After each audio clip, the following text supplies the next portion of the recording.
The first game of the NFL season did not disappoint, but now we look ahead to Sunday versus the Seahawks. Welcome into your Denver Sports Daily for September 6th. Let's go. Taking you through your morning headlines, it's Denver Sports Daily with Rachel V. Hill. Well, last night, the Kansas City Chiefs kicked off the season by holding off the Baltimore Ravens in their AFC Championship rematch. The game came down to a video review after Ravens quarterback Lamar Jackson found tight end Isaiah Likely for a touchdown as the clock expired. He was later ruled out of bounds as the review spotted a toe landing on the end line to give the Chiefs a 27-20 victory. You can see the toe picture on the right hand of your screen. Heartbroken. I wish I should have I had a video. We were FaceTiming some friends who we always watch Thursday Night Football with. Couldn't do it last night, but we were FaceTiming it. My face when I saw him catch the touchdown was unbelievable. I was like, holy smokes, I can't believe this happened. But then when I saw his toe, I was just like, oh my gosh, you have to be kidding me. And I know so many people in Broncos country felt that exact same way. Chiefs start the season 1-0, obviously, like I mentioned, 27-20 victory. Also, the season opener was delayed by 20 minutes as Arrowhead Stadium was struck by a lightning storm right around it. So there was water puddles all over the stadium. I know fans were down there, obviously getting ready to celebrate their Super Bowl champions. But yeah, it was a little crazy down there, but overall, really, really fun. It makes me super excited for Sunday. Before we get on to the Broncos, though, everybody seems to have followed this story. A self-described Chiefs superfan known as Chiefaholics won't be attending Arrowhead Stadium anytime soon.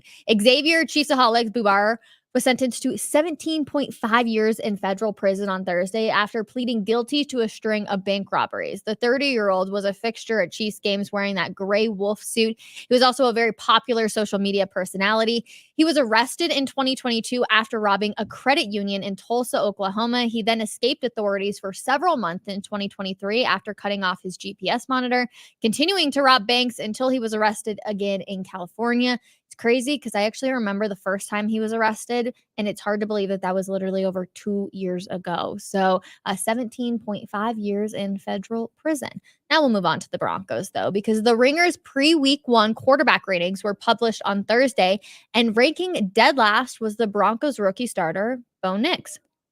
Feels like everybody's kind of bought into the hype of Bo Nix, but not the Ringer.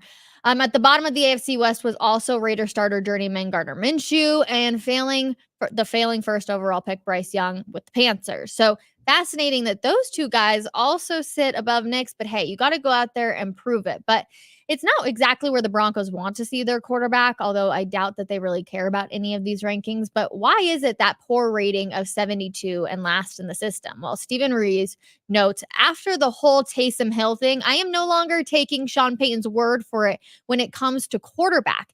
That's probably a mistake. He knows way more about the position than I do, but I also didn't compare Hill to Steve Young. So maybe it's closer than I'm giving myself credit for. The writer says the quarterback is more of a system player who is capable of making many throws, but wasn't required to do that in Oregon's offense, which had receivers wide open. He also says that Nick, like Russell Wilson, wasted clean pockets in college. Interesting. Okay. Well, and speaking of Russell Wilson, he came in at number 27 on that ranking as they call him an action star who has aged out of his role. Oof, that's a bit of a bummer on that front.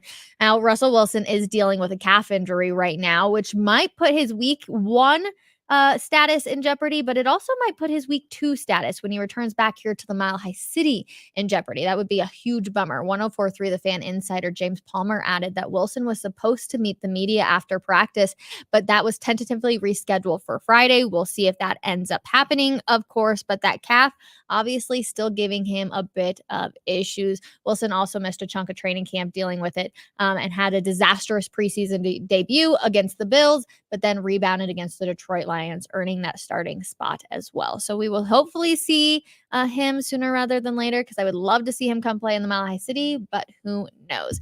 Now, Geno Smith, the guy that the Broncos are going to be facing come Sunday, he's looking for a contract extension. His contract runs through 2025, but the Seahawks quarterback has no guaranteed money left after this year.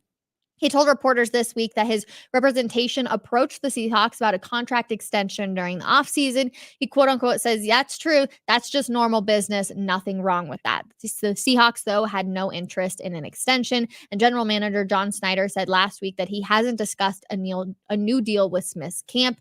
He signed a 3-year, $75 million contract in March of 2023. All right. NFL, there's plenty of news, but how about we head on over to the college side? Let's head on up to Boulder with Travis Hunter. Let's go. Well, Travis Hunter played the most snaps in college football in 2023, despite missing 3.5 games because he played both wide receiver and cornerback. He's known for being an electric on both sides of the ball. In the Colorado Buffalo season opener, Hunter played over 100 snaps, not being on the field for just 2 plays in the entire game. That's absolutely insane. And we see that pretty much week in and week out when it comes to that. But could Travis Hunter seriously play 2 ways in the pros? ESPN's First Draft podcast and their experts debated the topic on Thursday, quote unquote, saying he could be a Hall of Fame receiver and he could be a Hall of Fame corner. That's coming from Mel Kiper Jr. Travis Hunter, to me, is the best player. If you think about Champ Bailey 25 years ago when he came out of Georgia, where he did everything and he was a Hall of Famer corner, and Travis Hunter does everything at Colorado. He lights up the scoreboard and prevents the scoreboard from being lit up. And I think he has to be on the offensive side of the ball. Field Yates agreed with Kiper about Hunter, leaning towards the fact that offense typically makes a little bit more. So the highest paid cornerback highest paid cornerback makes nearly $10 million less per season compared to the highest paid wide receiver, which is obviously very true. But Yates believes that Hunter will try and play both positions before the NFL essentially forces him to choose one side of the ball. Travis Hunter is an absolute beast all around. It is funny hearing all of the comparisons when it comes to guys like Champ Bailey. That's the reason I even got into football in the first place. So I love seeing those comparisons. We're so lucky to see what we do. Plus, the dude has to be in like the best shape ever. I can't even imagine playing 100 snaps a week and just being able to go out there and ball every single time. So we'll see what they do against Nebraska, of course, with that game starting tomorrow. This is going to be a good one. The Big Red, the Buffs are traveling out to the Big Red. Will they be able to start the season 2-0? We will find out tomorrow. Speaking of red, though, USC, it's honoring 2 of its all-time greats by retiring their jersey numbers. So Caleb Williams, number 13, and Reggie Bush's number 5 will be retired. Fascinating. I would have thought that Reggie Bush's number 5 would have already been retired, but both were obviously Heisman Trophy winners, Williams in 2022 and Bush in 2005. If you remember the scandal with Bush, his Heisman Trophy was recently restored after it had been stripped over receiving illegal benefits during his collegiate career. Williams is set to make his NFL debut on Sunday with the Bears. So 2 legends over there, 2 names that pretty much everybody in football knows, and Reggie Bush and Caleb Williams will have their jersey retired with USC. I'm curious what game they will end up doing that for, or if they will wait to see if both of those guys can make it out at some point. Let's talk about the Denver Nuggets, though, because is there some drama with the Nuggets?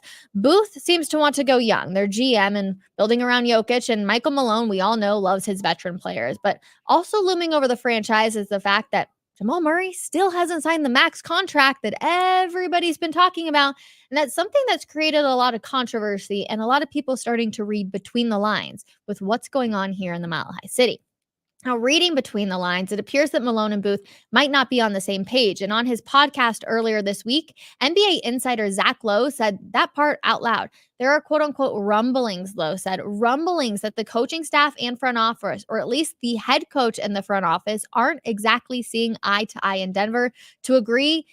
Even unusual for the NBA, which does make us all kind of start to question, why hasn't Jamal Murray signed the contract extension? Why have we?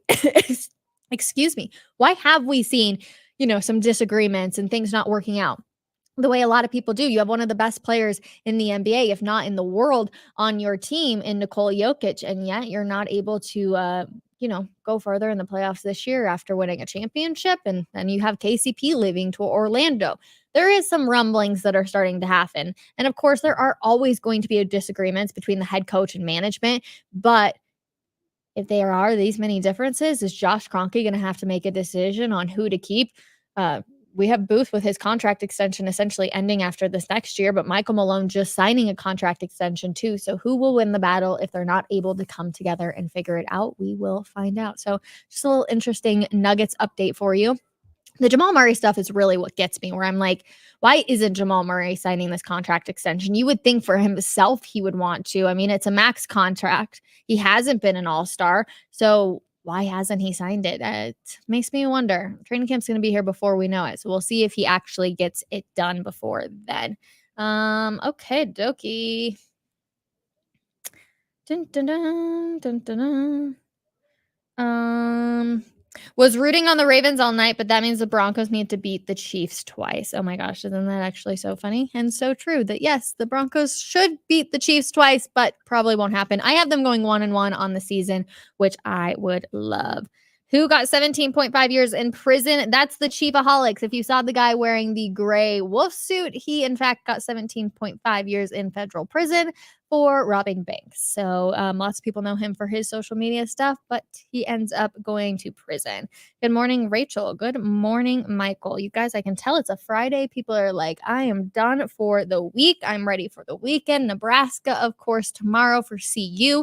CSU taking on UNC as well if you're a Rams fan. And then, yeah, on Sunday, it finally starts. So there's plenty of good stuff coming. I cannot believe football is finally back. Last night, I know the Chiefs won, but you couldn't have asked for a better game. I'm not going to lie. So happy to see that. But yeah, that's going to do it for us here on your Denver Sports Daily. Appreciate every single one of you for hanging out with us all week. Cecil Lamb is going to be with me on coffee break today. Come hang out with us. Say hello.